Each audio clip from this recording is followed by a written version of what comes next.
Pile సమస్యతో బాధపడుతున్నారా? ఇప్పుడు లేజర్ చికిత్సతో ట్రీట్మెంట్ రేంజ్ హాస్పిటల్స్ లో శాశ్వత పరిష్కారం. ఇప్పుడే సంప్రదించండి. గడిచిన 4-5 రోజుల నుంచి ఉన్నది లేనట్టుగా అబద్ధాలని నిజాలుగా చిత్రీకరించడం కోసం ఈ కంచె గచ్చిబౌలిలోని సెంట్రల్ యూనివర్సిటీ పక్కన ఉన్న 400 ఎకరాల చుట్టూ ఫెవికాల్ బంధంతో ఉన్న 2 ప్రతిపక్ష పార్టీలు పని కట్టుకొని ఏ రకంగా గ్లోబల్ ప్రచారాన్ని చేస్తున్నాయో తెలంగాణ రాష్ట్ర ప్రజలు ముఖ్యంగా యువత గమనిస్తుంది అన్నది మనం ఇక్కడ చర్చించుకోవాల్సిన అవసరం ఉంది. ప్రధానంగా 2 దశాబ్దాల నుంచి సాధించుకున్న తెలంగాణ వచ్చి దశాబ్దం ఆనాటి ప్రభుత్వం కూడా మొదటి 7-8 సంవత్సరాలు వదిలేయండి. 2014 నుంచి 2024 వరకు ఆ 10 సంవత్సరాలలో ఏదైతే ఈ 400 ఎకరాలకు సంబంధించిన అంశం సుప్రీంకోర్టులో ఉంటే ఆ భూమిని ఒక మంచి పనికి వాడాలనో ఆనాటి ప్రభుత్వానికి ఆలోచన రాకపోగా దాన్ని వాంటెడ్లీ వారికి సంబంధించిన వ్యవస్థలకి చెందటం కోసం పరోక్షంగా ఆనాటి పెద్దలు సహకరించారన్నది ముమ్మాటికి నిజం.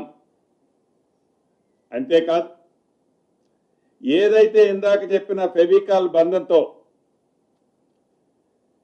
తెలంగాణ రాష్ట్రం ఏర్పడిన తర్వాత ఆ 10 సంవత్సరాలు ఎవరైతే పరిపాలించారో ఆ పరిపాలించిన పార్టీకి సంబంధించిన సంస్థ ఏదైతే ఈరోజు ఎన్విరాన్మెంటల్ గురించి అక్కడ లేళ్లు ఉన్నాయి, సింహాలు ఉన్నాయి, అనేక జంతువులు ఉన్నాయని చెప్పే ఎన్విరాన్మెంటల్కి చాలా ప్రమాదం ఉందని చెప్పిన ఆ ప్రబుద్ధులు, ఆ ఫెవికాల్ బంధం ఉన్న 2 పార్టీలు ఏనాడైనా అంత పెద్ద ఐరేజ్ బిల్డింగులు ఏ మార్గంలో ఆస్తి సంపాదించారన్నది అది రెండో పాయింట్ మళ్ళీ మాట్లాడతా.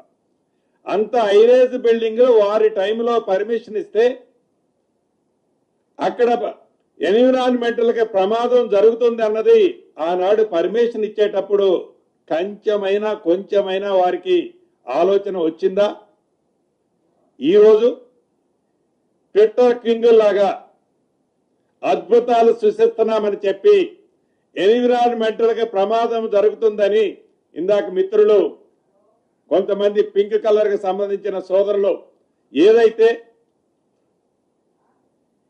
ఈ ఎన్విరాన్మెంటల్ ప్రమాదం ఉంది కదా అని చెప్తున్నారో ఆనాడు వాళ్ళకి ఆలోచన కానీ జ్ఞానం కానీ లేదా?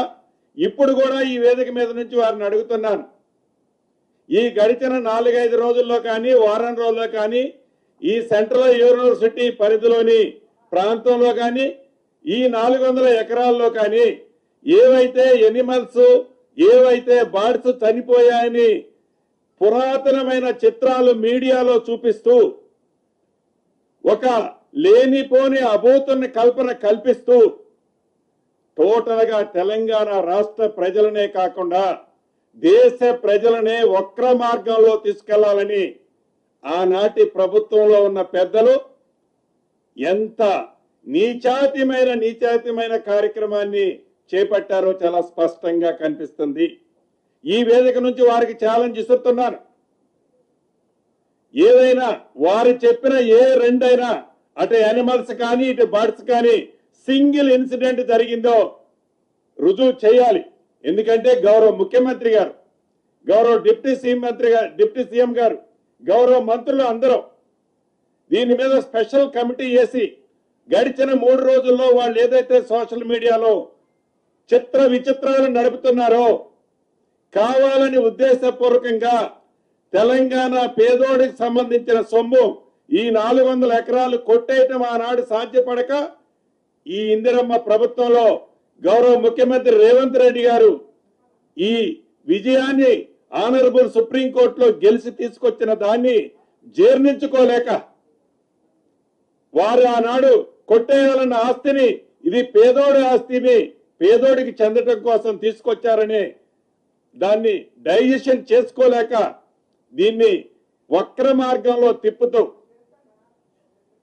ఈనాడు ఆనాటి ప్రభుత్వ పెద్దలు ఒక నడవడిక స్పష్టంగా గమనిస్తుంది.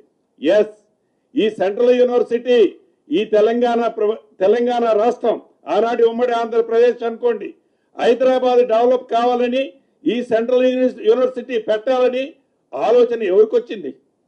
శ్రీమతి సోనియా గాంధీ గారికి వచ్చింది. ఇది కాంగ్రెస్ పార్టీ పేటెంట్. ఏదైనా ఈ సెంట్రల్ యూనివర్సిటీలో డెవలప్ జరిగింది అంటే ఎవరి టైంలో జరిగింది? కాంగ్రెస్ పార్టీ టైంలో జరిగింది.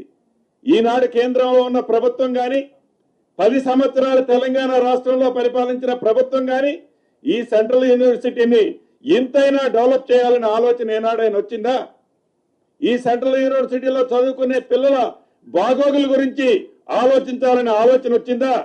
ఎస్, మా డిప్యూటీ సీఎం గారు కానీ మా శ్రీధర్ బాబు గారు కానీ ఈ central university old students definite గా కేబినెట్ లో కూడా ఈ రోజు ఉదయం గౌరవ ముఖ్యమంత్రి గారిని కూడా ఏదైతే అక్కడ ఉన్న విద్యార్థుల బాగోగుల కోసం, వాళ్ళ మనోభావాల కోసం, అక్కడ పనిచేసే అనేక సంఘాలు ఏదైతే ఎన్విరాన్మెంటల్ కోసం చేసే సంఘాలు వాళ్ళ మనోభావాలు ఎట్టి పరిస్థితుల్లో దెబ్బతినకుండా, అది రాకుల విషయంలో కానీ అదే రకంగా లేకుల విషయంలో కానీ ఎక్కడ దెబ్బ తగలకుండా, ఎక్కడ నష్టం జరగకుండా, ఎక్కడ ఎన్విరాన్మెంటల్ డ్యామేజ్ జరగకుండా ఒక మంచి అద్భుతమైన ప్రాజెక్ట్ లాగా ఒక అద్భుతమైన కార్యక్రమాన్ని చేపట్టాలని ఓల్డ్ స్టూడెంట్స్ ఇద్దరు ఇందాక మార్నింగ్ ముఖ్యమంత్రి గారితో కూడా మాట్లాడటం జరిగింది. సుమన్ టీవీలో మీ పర్సనల్ అండ్ బిజినెస్ ప్రమోషన్స్ కోసం కింది నెంబర్కి కాంటాక్ట్ చేయండి.